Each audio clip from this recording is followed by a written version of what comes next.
حسین بانٹ رہے ہیں نجات لے جاؤ، حسین بانٹ رہے ہیں۔ بسم اللہ الرحمن الرحیم،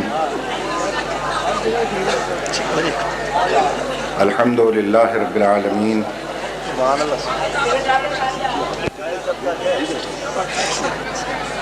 والصلاة والسلام علی النبی الامی المکی المدنی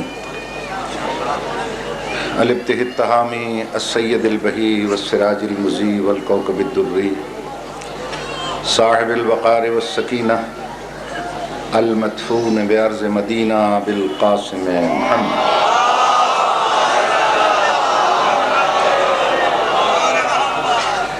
وعلی عطرتہ الطیبین الطاہرین المعصومین الذین اذهب اللہ عنہم الرجس وطہرہم تطہیرا۔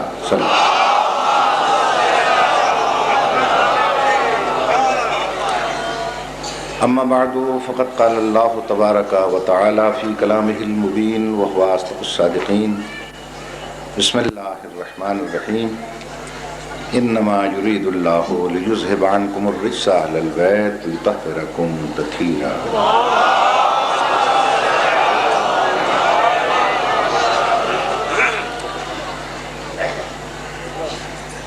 خداوند عالم آپ حضرات کی اس جلیل القدر عبادت کو قبول فرمائے، اور میرے بھائی ندیم صاحب کہ ان بزرگوں کو اعلیٰ علیین میں جگہ عطا فرمائے جن کے ایصال ثواب کی یہ مجلس ہے۔ مجھ سے پہلے آپ نے جس خلوص کے ساتھ، جس پیار کے ساتھ مولانا رحمت اللہ صاحب قبلہ کو سنا، یہ آپ حضرات کا بھی حوصلہ ہے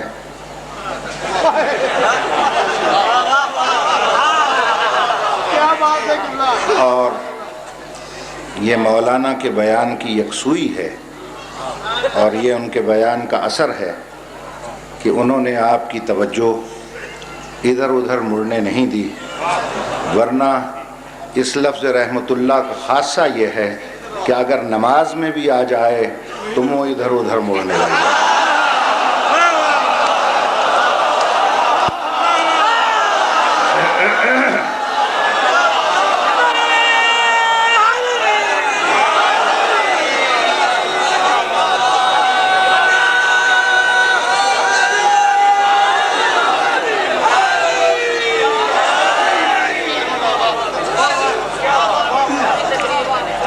دوستان محترم، خداوند عالم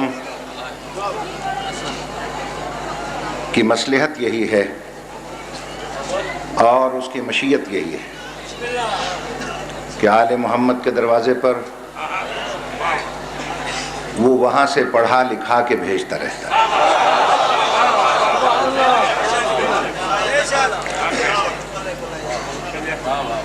آپ یقین فرمائیں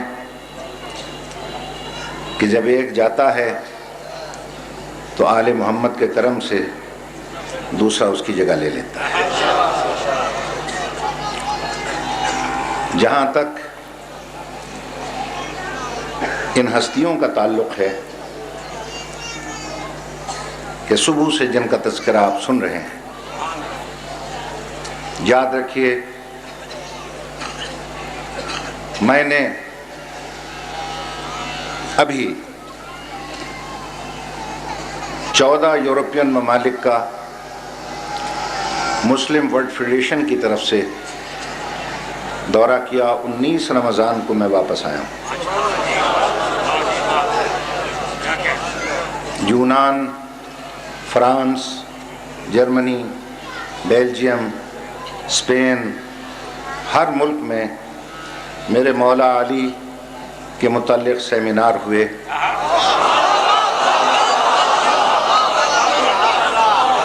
اور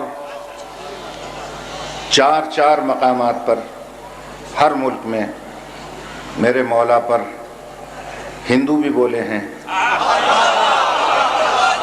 سکھ بھی بولے ہیں، کرسچن بھی بولے ہیں، لا مذہب بھی بولے ہیں۔ خدا کی قسم میں چونکہ زیادہ تفصیل میں نہیں جاؤں گا، میرے بعد بہت ہی نامور پڑھنے والے افراد بیٹھے ہیں، یہ تو میں نے زبردستی بٹھا دیا اپنے عزیز کو، ورنہ ایک نوید اور مل جاتی کہ مجھ سے پہلے ایک اور کھڑے ہو جاتے۔ میں نے دنیا جہان کے مذاہب میں آپ کو یہ سن کر خوشگوار حیرت ہوگی کہ اٹلی کی اہل حدیث کی سب سے بڑی مسجد میں میرے مولا علی کا سیمینار ہو رہا تھا۔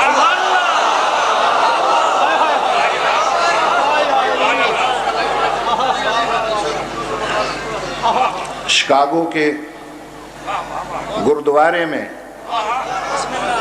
میرے مولا علی کا ذکر ہو رہا تھا۔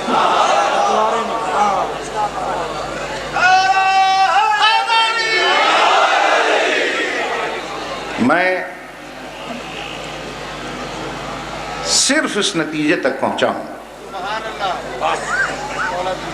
یونائٹڈ نیشن کے اسٹیج پر 280 مذاہب کے اسکالر موجود تھے، میں نے ہر ایک سے گفتگو کی، میں نے ہر ایک کے مذہب کا خلاصہ سنا، خلاصہ سن کر میں ایک نتیجے تک پہنچا ہوں۔ میرے عزیز ناصر صاحب، میرے عزیز نوید صاحب اور جتنے پڑھنے والے حضرات ہیں، میں پوری ذمہ داری سے آپ کو یہ بتلاتا ہوں کہ مذاہب عالم میں آپ پھر لیجئے، آپ صرف ایک نتیجے تک پہنچیں گے کہ دنیا میں نہ مذہب بہت ہیں، نہ دنیا میں فرقے بہت ہیں۔ میرا پورے عالم کا مطالعہ یہ بتلاتا ہے، مذہب ہیں تو صرف دو، فرقے ہیں تو صرف دو، یا عاشق حیدر ہیں یا دشمن حیدر ہیں۔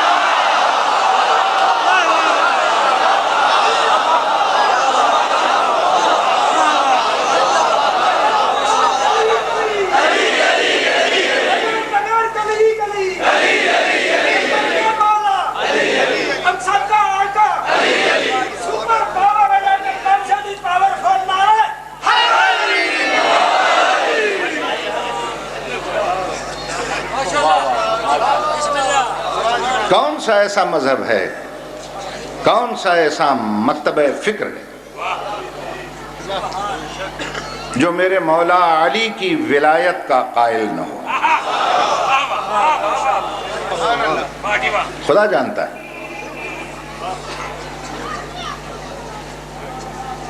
سکھوں کا ایک مشہور مبلغ جب خالصہ گردوارے میں میرے مولا علی پر گفتگو کر رہا تھا تو مجھے یہ سن کر حیرت ہوئی جب اس نے یہ بیان کیا کہ بابا گرو نانک نے، جو سکھ دھرم کے بانی ہیں، مولا علی کی منزل تو بہت بلند ہے، یہ اس نے کہا مولا علی کی منزل بہت بلند ہے، ہمارے سکھ دھرم کے بانی نے 25 سال تک بغداد میں بہلول دانا سے تعلیم حاصل کی۔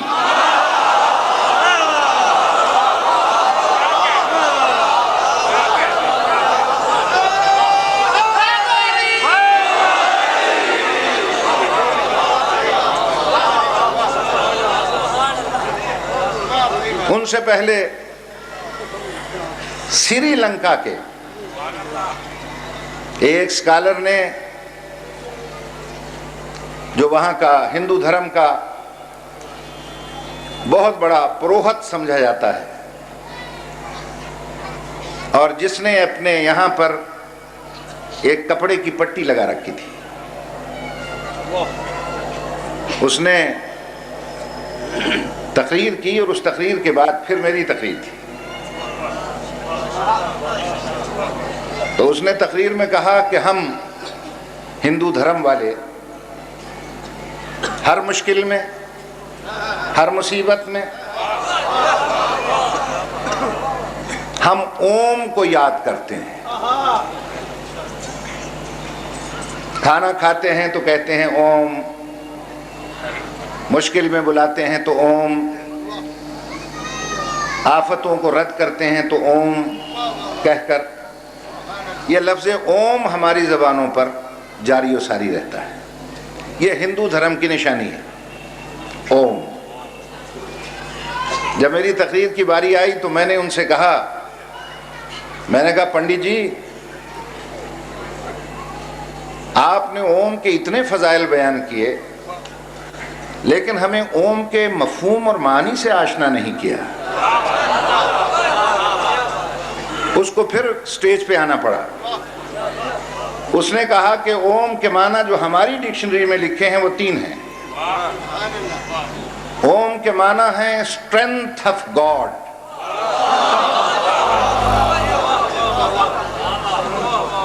اوم کے معنی ہیں ہینڈز آف گاڈ،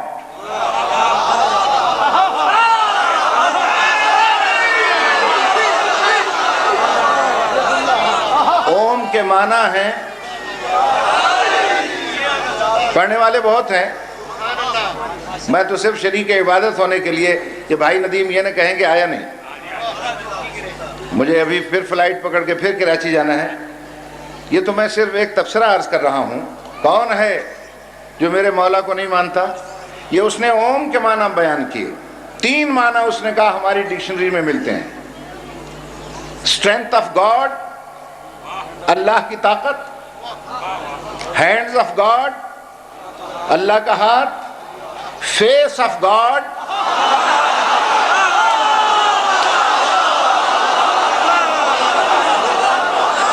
اللہ کا چہرہ،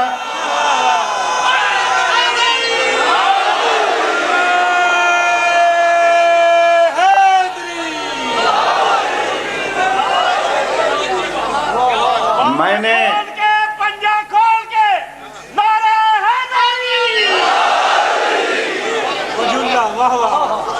تو میں نے کہا میں زیادہ گفتگو تو نہیں کرنا چاہتا مگر پنڈت جی بات صرف اتنا ہے، آپ بات پھیلا کے کرتے ہیں، ہم سمیٹ کے کرتے ہیں. آپ نے اوم کے معنی پھیلا کے بیان کیے. قوت پروردگار، ید اللہ، وجہ اللہ، ہم اسی کو سمیٹ کر علی کہتے ہیں.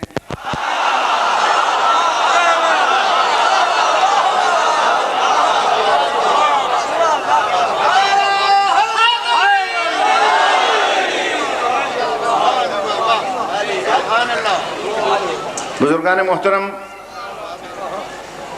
اسی طرح ناروے گئے. میرے بھائی نقوی صاحب بیٹھے ہیں، میں نے سنا ہے انہوں نے بھی ناروے کا کافی دورہ کیا ہوا ہے، اپنے کام کے سلسلے میں گئے تھے. میں ان سے پوچھتا ہوں جو ناروے میں جانے والا یہاں بیٹھا ہو، میں اس سے پوچھتا ہوں کہ اگر آپ شپ سے جائیں بائی شپ تو سب سے پہلی بلڈنگ جو نظر آتی ہے، سب سے پہلی بلڈنگ، اس پہ کیا نظر آتا ہے؟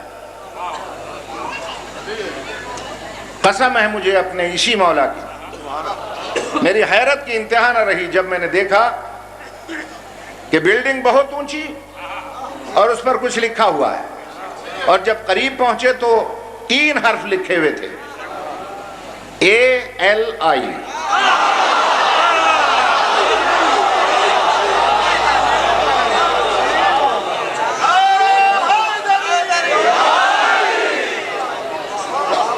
میں نے یہ سمجھا کہ شاید یہ کسی مسلمان کی بلڈنگ ہے، یہ کسی عرب کی ہے، یہ کسی ایرانی کی ہے. میں اس کھوج میں نکلا تو ایک جگہ لکھا تھا حسن جنرل سٹور، ایک جگہ تھا حسین سپر مارکیٹ. تو میری حیرت اور بڑھتی گئی. میں نے کہا شاید یہ سارے مسلمانوں نے مل کر یہ لکھا ہے اور یہ نام رکھا ہے. نقوی صاحب میں پہنچا اس کے پاس, پتہ چلا کہ اس بلڈنگ کا مالک ارب پتی نہیں کھرب پتی ہے. جب میں اس سے ملا تو میں نے پوچھا آپ کا مذہب کیا ہے؟ کہنے لگا میں رومن کیتھولک کرسچن ہوں, عیسائی ہوں. میں نے اس سے پوچھا کہ آپ نے عیسائی ہو کر یہ نام کیسے لکھا, یہ نام کیسے لکھا؟ حیرت سے مجھے دیکھ کر کہتا ہے کہ آر یو محمدن, کیا تم محمدن ہو یعنی مسلمان ہو؟ میں نے کہا ہاں. میں نے کہا تم نے کیوں پوچھا مسلمان؟ کہا بات یہ ہے کہ مسلمان کیا علی کا ٹھیکیدار ہے؟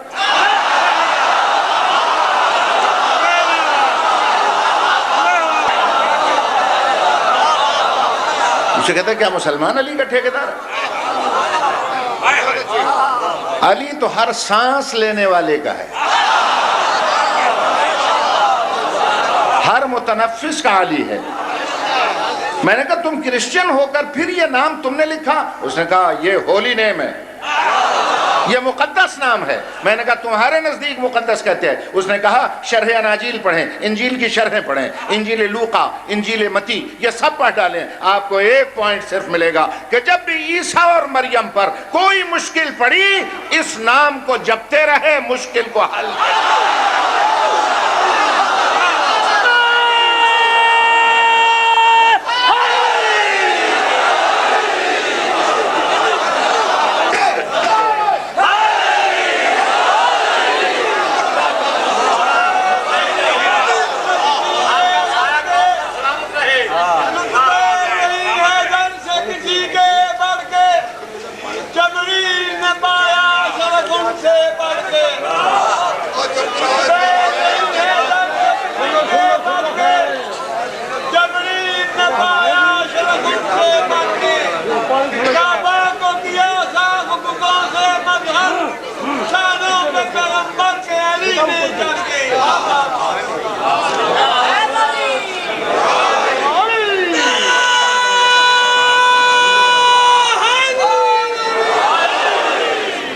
یہاں تو میرے خلاف مضامین لکھے گئے اور یہ کہا گیا کہ لاہور میں اس نے سب کو مایوس کیا, باہر چلا گیا.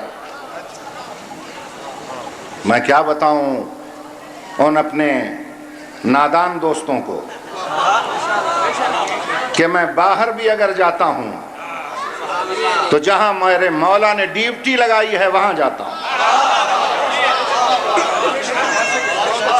اور اگر کسی کے ذہن میں یہ بات ہو کہ میں وہاں دولت اور روپیہ کمانے جاتا ہوں, مجھے امام حسین علیہ السلام کی قسم ہے جتنا پیسہ مجھے پاکستان میں ملتا ہے نہ امریکہ میں ملتا ہے نہ لندن میں ملتا ہے.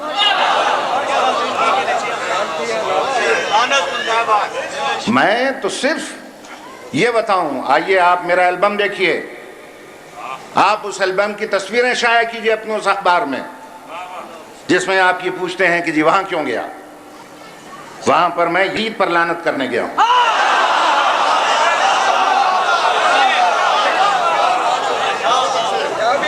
میں نے, یاد رکھیے, واشنگٹن ٹائم اور واشنگٹن پوسٹ کے 20 سالہ سیریمنی میں مجھے بلایا گیا ایک شیعہ اسکالر کی حیثیت سے, جہاں امریکن کانگریس کے اور سینٹ کے 50 افراد موجود تھے. سینٹ کے وائس چیئرمین نے میرا استقبال کیا ہے وہاں. میں کبھی امریکہ کا مداح نہیں رہا ہوں, یہ سارا شرف والی نجف نے دیا مجھے. وہیں پر سابق صدر بھی موجود تھے جن میں نے کھل کر کہا, صرف 5-6 منٹ کی گفتگو تھی. اس 5-6 منٹ کی گفتگو میں نے کہا میں سابق صدر کو ایک بات پر تو میں اپنے تمام مولائیوں کی طرف سے خوشی کا اظہار کرتا ہوں کہ انہوں نے اپنے دور میں فلسطینیوں کی طرف بڑھتے ہوئے ظلم کے ہاتھ کو روکے رکھا. اس پر وہ شاباش کے مستحق ہیں، لیکن میں نے کہا میرے ایک دل کی آواز ہے جو دکھی دل کی آواز ہے کہ انہوں نے صرف ایران کی وجہ سے دنیا کے تمام علی والوں کو ٹیررسٹ سمجھا۔ کیا 11 ستمبر کے بعد بھی ان کی آنکھیں نہیں کھلی؟ میں عزت مآب سابق صدر کو بتلا دینا چاہتا ہوں کہ میرے مولا علی نے امن کے بارے میں یہ کہا، یہ کہا، یہ کہا، یہ کہا، اور آج سے ذہن میں رکھ لو کبھی علی والا ٹیررسٹ نہیں ہو سکتا۔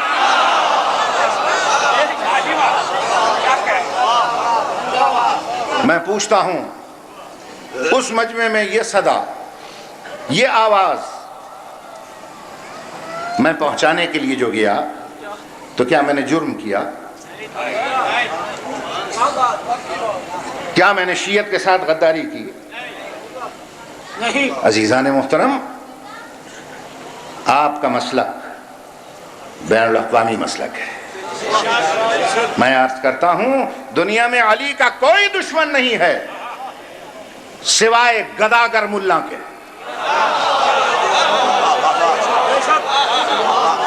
یاد رکھیں آپ، لیکن دنیا کی طاقتیں زور لگا لیں، علی کو کیسے مٹا؟ میں کہتا ہوں گھٹا نہیں سکتے۔ مٹانے کی کیا بات کرتے ہیں؟ کیوں نہیں گھٹا سکتے؟ جس کا نام ہے علی، پوچھیں ان علماء سے علی کا لفظی معنی کیا ہے؟ بلند۔ آئیے میں ختم کرتا ہوں بیان۔ میں اپنے مولا علی کی پوری تاریخ کو 3 لفظوں میں بند کرتا ہوں۔ علی کے کیا معنی ہے؟ بلند۔ جہاں میرا مولا پیدا ہوا اسے کیا کہتے ہیں؟ کعبہ۔ پڑھیے ڈکشنری کو عربی کی، کعبے کے معنی ہے بلند، علی کے معنی بلند، کعبے کے معنی بلند۔ اور جہاں میرا مولا دفن ہو گیا اسے کیا کہتے ہیں؟ نجف۔ خدا کی قسم نجف کے معنی ڈکشنری میں پڑھیے بلند، علی کے معنی بلند، کعبے کے معنی بلند، نجف کے معنی بلند۔ تو اب بھی کسی کی سمجھ میں علی نہیں آیا؟ علی اس آفتاب فضائل کا نام ہے جو بلندیوں سے ابھرا، بلندیوں پہ چمکا، بلندیوں میں غروب ہو گیا، جس نے پستی کی شکل نہیں دیکھی۔ ٹکے ٹکے کا گداگر ملا اس بلند کو کیا پست کرے گا جس کی فطرت میں اللہ نے بلند کیا۔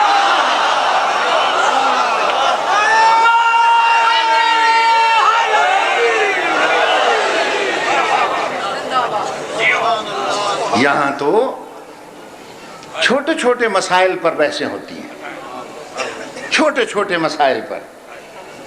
یا علی مدد کہتے ہیں، کہاں قرآن نے چاہیا ہے؟ کتنے ہویا جو قرآن شریف ہے؟ علماء عالمانہ بحثیں کرتے ہیں، میری تو قلندرانہ بات ہے۔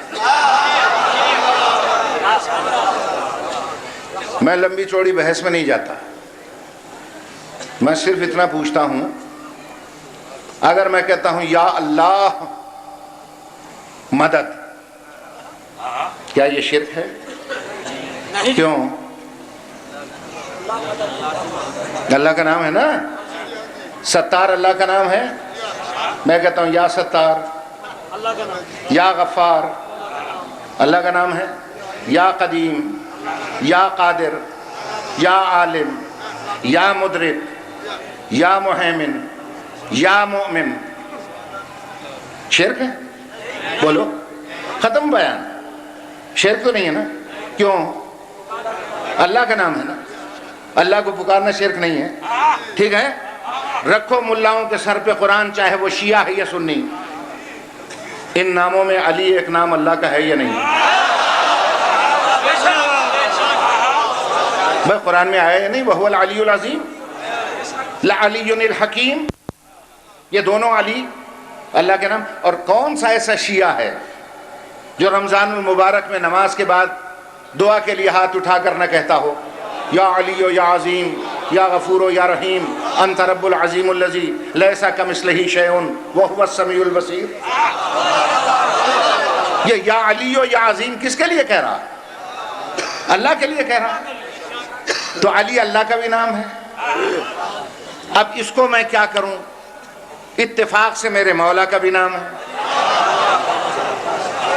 اچھا بھائی، گھر جا کر اس فلسفے کو سوچئے گا، اس فلسفے کو قبلہ گھر جا کے سوچئے گا.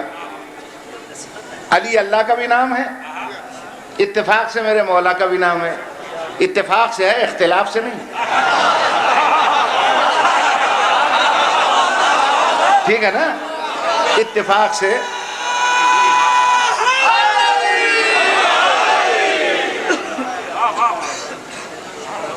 اتفاق سے میرے مولا کا نام بھی علی ہے، اللہ کا نام بھی علی ہے. اب یہ فلسفہ ہے، گھر جا کے سوچئے گا. اللہ تو علی بن گیا، مگر علی نے اللہ بننا گوارا نہ کیا.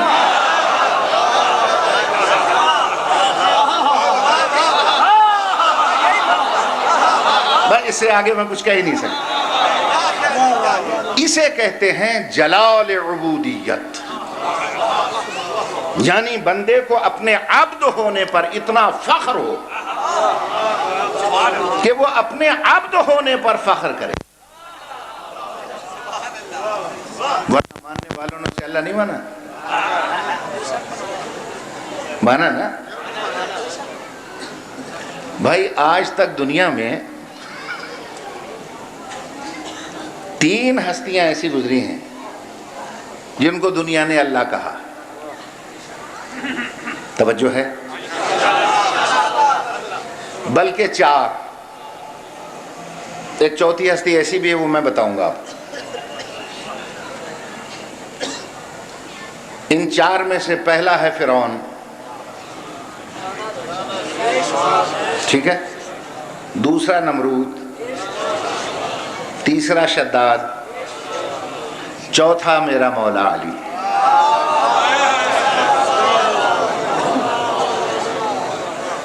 توجہ ہے؟ فرق کیا ہے ان 4 میں؟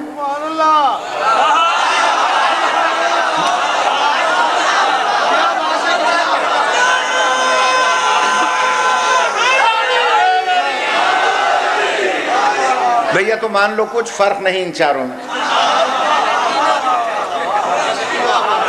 اگر کہے گا نہ سنی سنی رہے گا، نہ شیعہ شیعہ رہے گا. فرق کیا ہے؟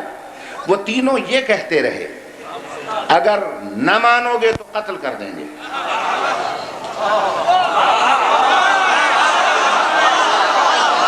اگر نہ مانو گے تو قتل کر دیں گے. چوتھا یہ کہتا رہا اگر مانو گے تو قتل کر دیں گے. تو آج تک سمجھ میں نہیں آیا؟ قتل کے خوف سے کسی کو ماننا اور بات ہے، اور قتل ہو کر ماننا.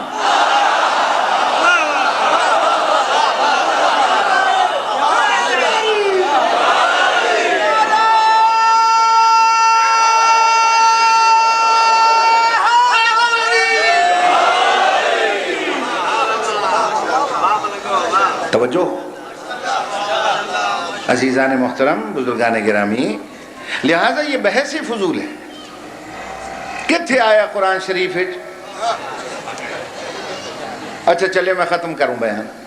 کیا کروں؟ میں ختم کرنے لگتا ہوں، پھر نوید صاحب کہتے ہیں یہ بھی پڑھ دے. نوید صاحب نے تو سمجھا ہوا ہے شاید کوئی قصیدے کا مصرع ہے جو میں پڑھ رہا ہوں. ارے بھائی،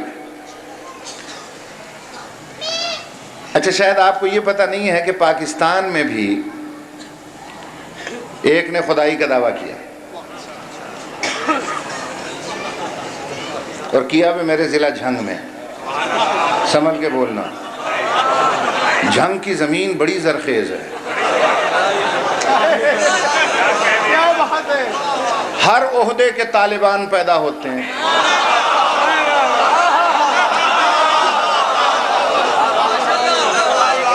ربوے کے پاس ایک جگہ ہے، ایک چک، وہاں بیچارہ ایک غریب تھا، بھوکا مر رہا تھا. اس نے خدائی کا دعویٰ کر دیا، میں اللہ ہوں. مولوی صاحبان نے قرآن سنا کے کان کھا لیے اس کے. انہوں نے کہا بابا میرے ہی کلام سنانی جان دیو.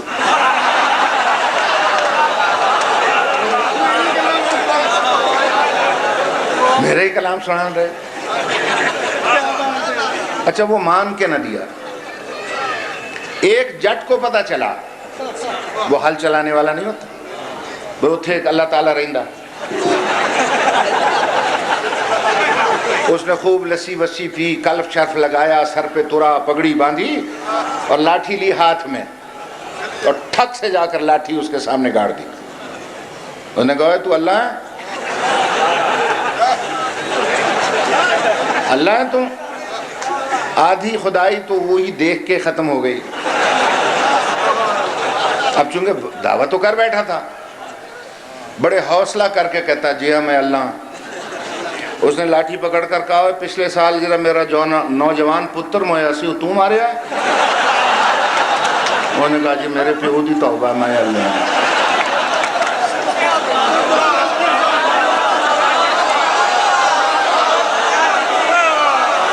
سمجھ میں آئی بات؟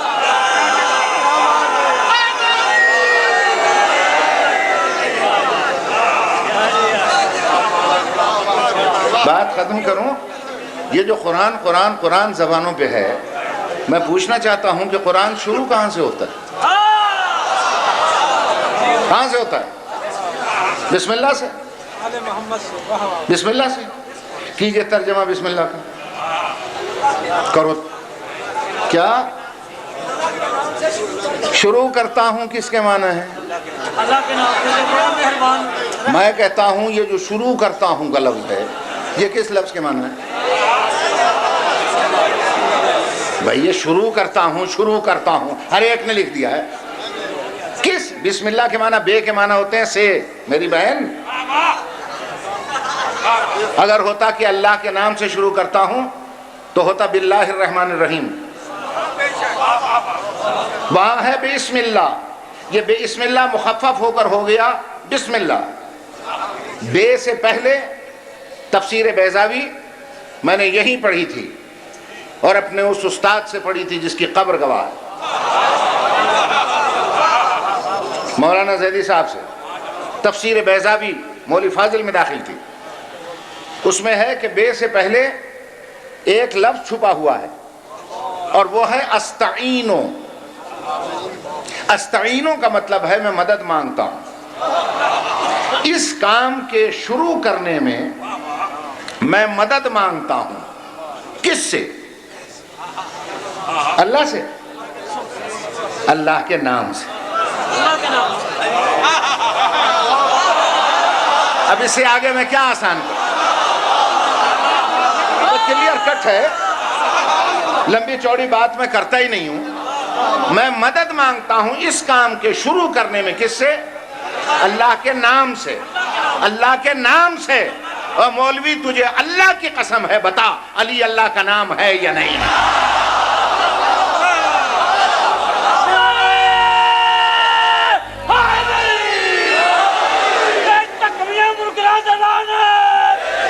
یہ بتا علی اللہ کا نام ہے یا نہیں ہے؟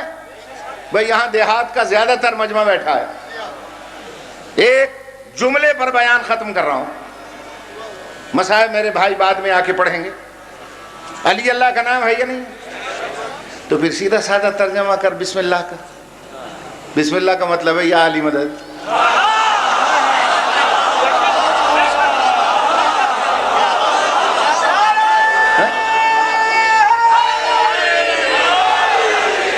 یا علی مدد۔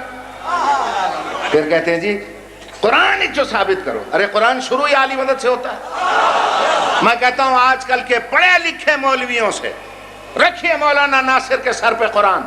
ہم جب بھی کوئی سید جاتا ہے ان کے علاقے میں، ان پڑھ سے ان پڑھ ایک دیہات کا رہنے والا ہم سے دو طریقوں سے ملتا ہے، آپ کے شجاع آباد میں بھی، ملتان میں بھی، جھنگ میں بھی، ہر جگہ پر وہ دو طریقے سے ملتا ہے۔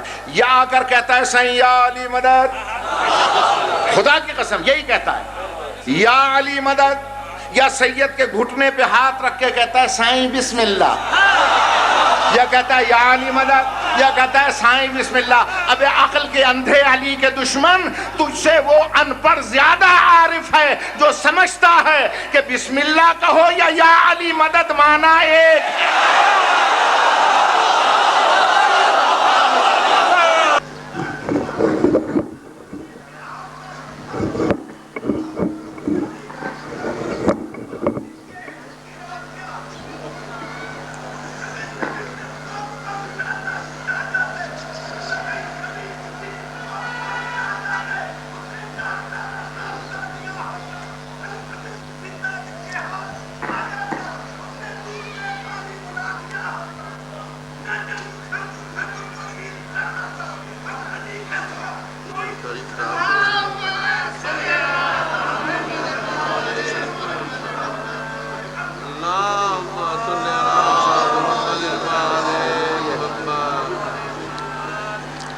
بانی مجلس کے والدین مرحومین کے لیے ایک سورہ فاتحہ۔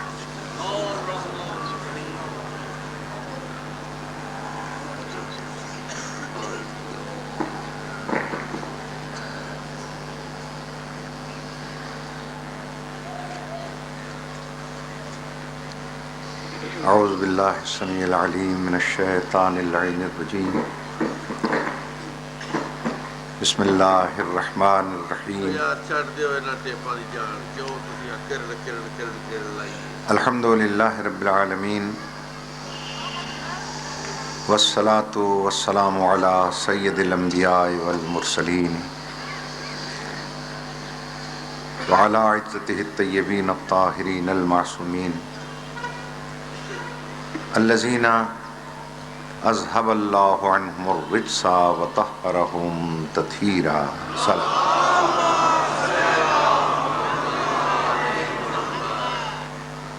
اما بعد فقد قال اللہ تبارک وتعالی فی کلامہ المبین وہو اصدق الصادقین۔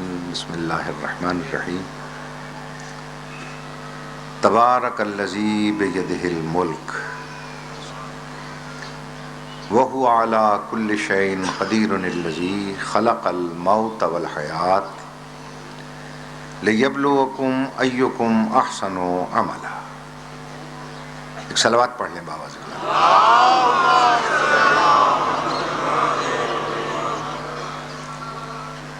حضرات محترم، ایصال ثواب کی مجلس، اور میں نے ایسی آیہ مبارکہ کو عنوان بیان قرار دیا ہے کہ جس میں خداوند عالم موت اور حیات کا ذکر کر رہا ہے۔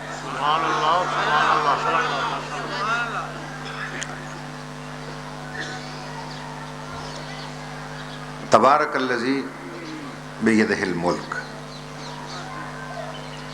بابرکت ہے وہ ہستی، برکتوں والا ہے وہ اللہ کہ جس کے قبضہ قدرت میں اقتدار سلطنت ہے۔ وَهُوَ عَلَى كُلِّ شَيْءٍ قَدِيرٌ، اور وہ ہر شے پر قادر ہے۔ پھر اپنا تفصیلی تعارف فرما رہا ہے کہ کون ہے وہ اللہ؟ الذی خلق الموت والحیات، ہاں وہ وہی تو ہے کہ جس نے موت و حیات کو خلق فرمایا، جس نے موت و حیات کو پیدا کیا، کس لیے؟ لیبلوکم، تاکہ وہ تمہارا امتحان لے، تاکہ وہ تمہاری آزمائش کرے۔ ایکم احسن عملا، کہ تم میں عمل کے اعتبار سے بہترین کون ہے۔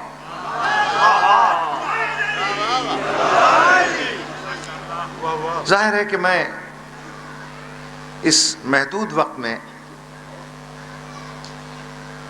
لامحدود مطالب کو بیان نہیں کر سکتا، چونکہ ابھی مجھے ذاکر اہل بیت جناب ساجد رکن صاحب کا بھی انتظار ہے۔ جب تک وہ آ جائیں میں صرف ایک لفظ پر توجہ چاہوں گا،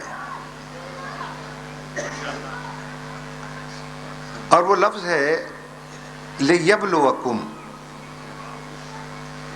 تاکہ وہ تمہارا امتحان لے، تاکہ وہ تمہاری آزمائش کرے۔ پڑھے لکھے احباب سے میں بھرپور توجہ کا طلبگار رہوں گا، بات چونکہ سمیٹ کے کرنا ہے مجھے، یہ موت و حیات کا نظام اس نے کس لیے مقرر کیا، کس لیے اسے پیدا کیا؟ تاکہ وہ تمہارا امتحان لے، تاکہ وہ تمہاری آزمائش کرے۔ یہاں بنیادی طور پر سوال یہ پیدا ہوتا ہے کہ امتحان تو ہمیشہ وہ لیا کرتا ہے جو حقیقتوں سے باخبر نہیں ہوتا۔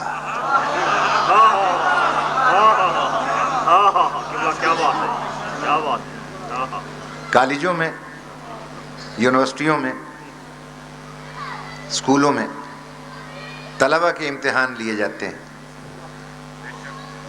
اب مختلف پیپر مختلف مضامین کے پرچے دیے جاتے ہیں، اردو کا ہے، انگلش کا ہے، جغرافیہ کا ہے، الجبرا کا ہے، جیومیٹری کا ہے، بیالوجی ہے، جیالوجی ہے۔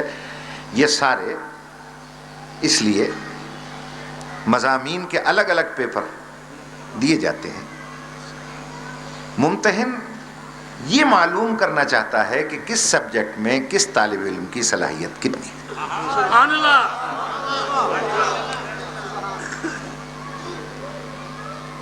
اب سوال یہ پیدا ہوتا ہے کہ وہ خداوند عالم جو ہماری صلاحیتوں کا ہم سے زیادہ واقف ہے، وہ ہمارا امتحان کیوں لیتا ہے؟ ابھی میں نے مضمون چھیڑا تھا، مگر آیت کی برکت یہ ہے کہ چونکہ موت و حیات کا ذکر ہے نا، تو حیات بھی اچانک آتی ہے، موت بھی اچانک آتی ہے، اور ان دونوں کا ذکر سن کر ساجد رکن صاحب بھی اچانک آ گئے ہیں۔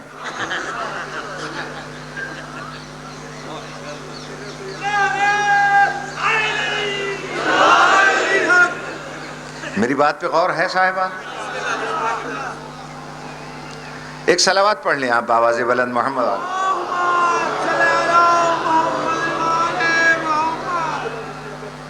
اجازت ہے میں چند لمحے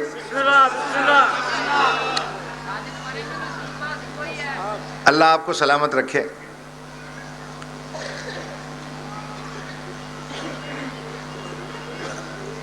میں گزارش یہ کر رہا تھا آپ کی خدمت میں، اچھا پھر انسانوں میں دو قسم کے انسان ہیں نقوی صاحب، انسان کامل، انسان ناقص۔ ہم جتنے بیٹھے ہیں سب ناقص انسان، گناہوں میں، بدعمالیوں میں گھرے ہوئے۔ جتنے معصومین ہیں، انبیاء ہیں، مرسلین ہیں، وہ سب کامل نفوس ہیں۔ پھر سوال یہ پیدا ہوتا ہے کہ چلو ناقصین کا تو امتحان لیتا ہے، کاملین کا امتحان کیوں لیتا ہے؟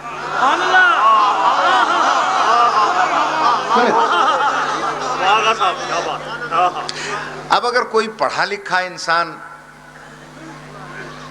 علم کے سمندر میں غوطے لگائے تو بڑے بڑے قیمتی موتی دے سکتا ہے۔ میں چونکہ بالکل کم پڑھا لکھا ہوں، اس لیے اب اس سے آگے نہیں بڑھتا۔ میں کیوں لیتا ہے امتحان؟ تو یاد رکھیے، چونکہ میرا بھی تدریس سے کے شعبے سے ایک تعلق رہا ہے، اور میرے استاد معظم مولانا عبدالغفور صاحب بھی تشریف فرما ہیں، جن سے میں نے الف بے پڑھنی شروع کی تھی، تو بڑا سنبھل کے بات کرنی ہے مجھے۔ امتحان کا تنہا مقصد یہ نہیں ہوتا کہ ممتحن صلاحیتوں سے باخبر ہو جائے، بلکہ اس سے ہٹ کر امتحان کے دو مقاصد اور ہوتے ہیں۔ جب ناقصوں کا امتحان لیتا ہے تو مقصد اور ہوتا ہے، اور جب کاملین کا امتحان لیتا ہے تو مقصد اور ہوتا ہے۔ ناقصوں کا امتحان اس لیے لیتا ہے کہ امتحان کے ذریعے ناقصوں میں نقص کا احساس پیدا کیا جائے۔ پڑھے لکھے احباب غور فرمائیں گے، ناقصوں میں نقص کا احساس پیدا کیا جائے، اور صحیح معنوں میں احساس نقص کا پیدا ہو جانا ہی تحریک کمال کا سبب بنا کرتا ہے۔ دیکھیے، نقص کا احساس نہیں ہوگا تو کمال کی طرف قدم بھی نہیں اٹھے گا۔ آپ میں سے کتنے حضرات بیٹھے ہیں، میں بجائے اس کے کہ لمبے چوڑے فلسفیانہ اور منطقیانہ بحث میں لے جاؤں آپ کو، میں بھی ایک بستی کا رہنے والا ہوں، زراعت کا شغل بھی ہے۔ آج کل کتنے ایسے حضرات ہیں جو ماشاءاللہ اس ذمہ داری سے شوق رکھتے ہیں۔ گندم کی بجائی ہو رہی ہے، تو گندم کے بیجنے سے پہلے زمین کا جائزہ لیتا ہے ہر کسان، اور یہ دیکھتا ہے کہ اس میں کون کون سے نقائص ہیں جنہیں دور کیا جائے۔ وہ مٹی کھود کر لیبارٹریز میں لے جاتا ہے، وہاں اس مٹی کا امتحان ہوتا ہے تاکہ نقص کا پتہ چلے، اور پھر نشاندہی ہو جاتی ہے بھائی اس کے اندر فاسفورس کی کمی ہے، کیلشیم کم ہے، آئرن کم ہے۔ اس قسم کی کھادیں ڈالنے سے پہلے زمین میں ہل چلنے کا حکم ہوتا ہے کہ ہل چلاؤ، ہل چلا کر کسان اس میں ہل چل مچاتا ہے۔ اس کے بعد جہاں سٹور ہے وہ گندم، وہاں سے لے جاتا ہے بیج اور چھڑک دیتا ہے، پھر اس کے اوپر سہاگا پھیرتا ہے۔ اب آپ حضرات کو یہ چیزیں سمجھانا تو مچھلی کو تیرنا سکھانا ہے۔ اس پر سہاگا پھیر دیتا ہے۔ بھائی توجہ کیجئے گا، سہاگا پھیرنے کا مطلب کیا ہوا کہ دانے کو مٹی میں دفن کر دیا اس نے۔ اگر وہ بے شعور ہوتا تو پڑا رہتا، مگر چونکہ وہ دانا تھا،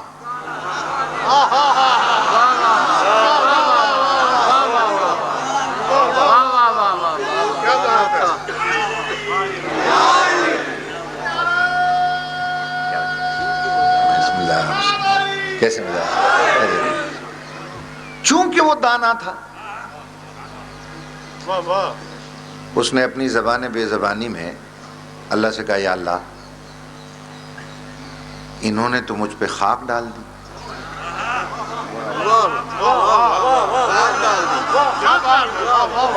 انہوں نے تو مجھے مٹی میں ملا دیا۔ اللہ نے کہا فکر نہ کر، جسے دنیا مٹی میں ملاتی ہے نا میں اسی کو ہرا بھرا کرتا ہوں۔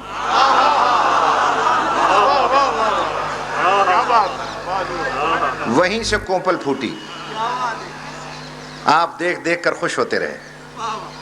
اگر اس میں ہلکی سی زردی آئی تو آپ سمجھ گئے زمین میں پھر نقص موجود ہے۔ آپ نے سپرے کیا، مزید کھاد ڈال دی، وہ پروان چڑھتی رہی۔ جب وہ سنہری ہو گئی آپ دیکھ کر خوش تو ہو گئے، مگر آپ کو کچھ نظر ہی نہیں آیا۔ آپ نے اس کی ایک بالی توڑی، بالی توڑ کر غور سے دیکھتے رہے، پھر بھی کچھ نظر نہ آیا۔ آپ نے ہاتھ پہ رکھ کر اسے مسل دیا، پھونک مار دی، جیسے ہی پردے ہٹے جو پہلے دن غائب ہوا تھا پھر ظاہر ہو گیا۔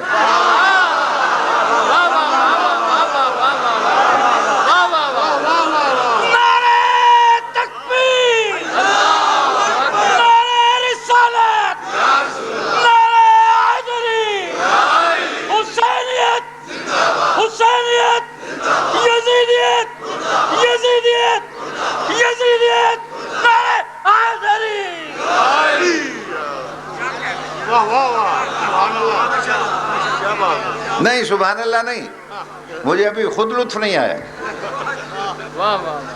خود مجھے مزہ نہیں آیا ابھی اس بات کا۔ مزہ تب آئے گا جب میں یہ عرض کروں آپ کی خدمت میں کہ مزیدار بات یہ ہے کہ جب وہ دانا غائب ہوا تھا تو اکیلا گیا تھا، جب اس کی رجت اور واپسی ہوئی 12-14 کو ساتھ لے آیا۔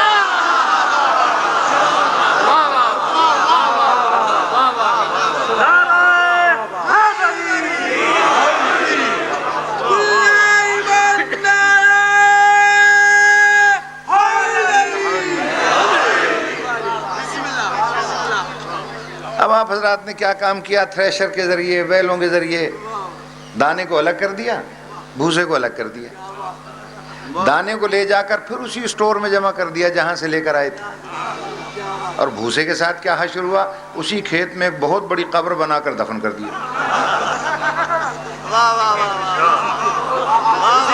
اسی کھیت میں بہت بڑی قبر بنا کے اس میں دفن کر دیا۔ اب ہم بڑے پریشان ہوتے تھے، بچپن میں دیکھتے تھے اتنے لمبے لمبے آدمی دفن ہوتے ہیں،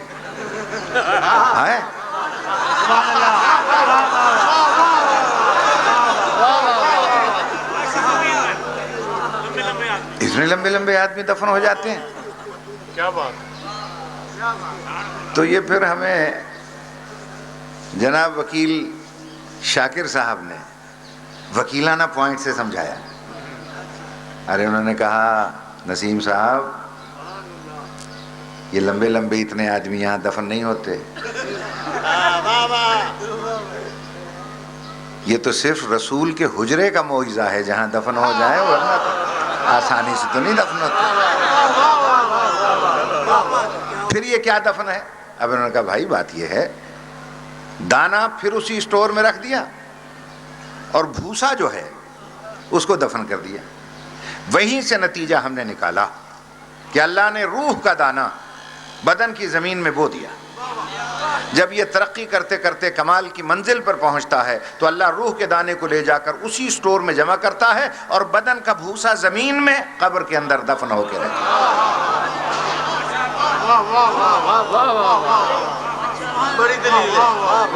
توجہ فرما لیا آپ؟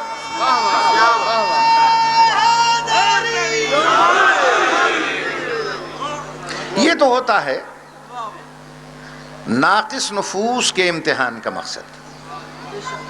اور کاملین کا امتحان کیوں لیتا ہے؟ کاملین کا امتحان اس لیے لیتا ہے، بس میں یہیں چھوڑ دوں گا کیونکہ پڑھنے والے حضرات پہنچ گئے۔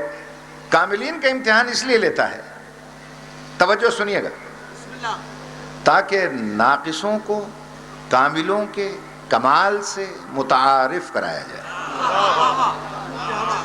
اگر امتحان نہیں لے گا کامل کا کمال نکھر کے سامنے نہیں آئے گا، تو سمبلزم کا حق کون ادا کرے گا؟ کون نمونہ کامل بنے گا؟ توجہ ہے صاحبان؟ اب فرض کیجئے میدان میں 100 بہادر ہیں، اب 100 پر جب آپ نظر ڈالیں گے، انکھڑیاں سرخ، زلفیں رخ پہ اکڑی ہوئی، ماتھے پر تیوریاں، ہاتھوں میں کسبل، علم اٹھائے ہوئے، قدم بڑھائے ہوئے، نعرہ تکبیر لگائے ہوئے سب نظر آئیں گے۔ آپ سب ایک ہی فیصلہ کریں گے، کچھ فرق نہیں ان ساروں میں، یہ تو سارے ایکو جے ہیں۔ مگر علم الہی میں یہ بات موجود ہے کہ بظاہر سب بہادر ہیں، مگر ان بہادروں میں بے بہادر صرف ایک ہے۔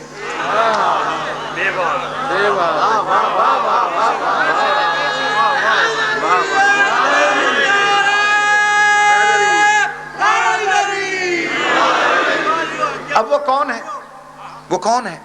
علم الہی میں ہے، جو شجاعت اور بہادری کے نقطہ کمال پہ فائز ہو، وہ تو علم الہی میں ہے۔ اب اس کا پتہ کیسے چلے؟ تقاضا امتحان یہ ہے کہ شدت جنگ بڑھ جائے، بڑھ جائے، اور جب جنگ کی چکی پوری قوت سے گھومنے لگے اور فرض کیجئے 50 کے قدم اکھڑ جائیں اور 50 میدان میں ثابت قدم رہ جائیں، تو اب 50 کا 50 سے امتیاز ہو جائے گا۔ اب پتہ چل جائے گا یہ اور ہیں، یہ اور ہیں۔ اب ان 50 میں پھر کون ہے جو نقطہ کمال پر فائز ہے شجاعت کے؟ اب تقاضا امتحان یہ ہے کہ شدت جنگ اتنی تیز ہو جائے، اتنی بڑھ جائے کہ پے کے قضا کو قبض روح کا رستہ نہ ملے۔ گھوڑوں کے ہنہناہٹ کی آواز ملائکہ یا آسمان کی عبادت میں خلل انداز ہو رہی ہو، تلواروں کے تصادم اور نیزوں کے ٹکراؤ سے جو چنگاریاں نکلیں وہ رات کی گلکاریوں کو مات کر رہی ہو، ایسا معلوم ہو کہ ستارے ٹوٹ ٹوٹ کر زمین پر گر رہے ہیں، تلواریں چل رہی ہوں، لیزے نچک رہے ہوں، نیزے لچک رہے ہوں، خنجر اچھل رہے ہوں، گردنیں کٹ رہی ہوں، دھڑ تڑپ رہے ہوں، اور ایسے عالم میں جب غبار جنگ کا دامن چاک ہو تو پتہ چلے پورا میدان خالی ہو گیا، صرف 2 فردیں بچ گئیں، ایک وہ کہ جس نے بچانا ہے، ایک وہ کہ جس کو بچانا ہے، اور وہ گھوڑے کو اس طرح جولانی دے کہ ہزاروں کے حلقے کو توڑ دے، اور پھر جو حملہ آور ہو تو ایک بھی ثابت قدم نظر نہ آئے، اور وہ زین سے جھکے گڑھے میں گری ہوئی رسالت کو اٹھائے اور آواز دے کر کہے کہاں جا رہے ہو؟ سب سے آگے جانے والوں نے آواز دے کر کہا تم نے سنا نہیں قد قتل محمد، محمد تو قتل ہو گئے، جب وہی قتل ہو گئے تو ہم رہ کر کیا کریں گے، ہم جا رہے ہیں۔ اور وہ بلند کر کے کہے ھذا محمد، ہوش و حواس سے کام لو، پلٹ کر دیکھو، یہ ہے محمد، یہ ہے محمد۔ جب کوئی شجاعت کے اس نقطۂ آخر پر فائز ہو کر ابھرتا ہے تو جبریل کو علم الہی کا اعلان کرنا پڑتا ہے، لا فتح الا علی، لا سیف الا ذوالفقار۔ اور اختتام سے پہلے میں بھرپور توجہ کے ساتھ ایک بات اور عرض کرنا چاہتا ہوں یہاں، کہ پیغمبر نے پوچھا یا علی سب گئے تم نہیں گئے؟ کہا یا رسول اللہ وہ یہ سوچ کر گئے اگر آپ ہی نہیں رہے تو ہم رہ کر کیا کریں گے، اور ہم اس لیے نہیں گئے کہ اگر آپ ہی نہیں رہے تو ہم جی کے کیا کریں گے۔ بلند کر کے آواز دی، ھذا محمد، ھذا محمد، ھذا محمد۔ اب دنیا پوچھتی ہے یہ غدیر کیا ہے، یہ مولائیت کا اعلان کیا ہے؟ ارے عقل کے دشمنوں، یہ غدیر وغیرہ مولائیت کا اعلان نہیں ہے۔ اگر امامت کسی میدان میں رسالت کو بلند کر کے متعارف کرائے کہ ھذا محمد، ھذا محمد، تو اب رسالت کی عدالت کا تقاضا یہی تھا کہ وہ دنیا چھوڑنے سے پہلے بدلہ اتارے اور کسی میدان میں امامت کو بلند کر کے تعارف کروائے، من کنت مولا فھذا علی مولا۔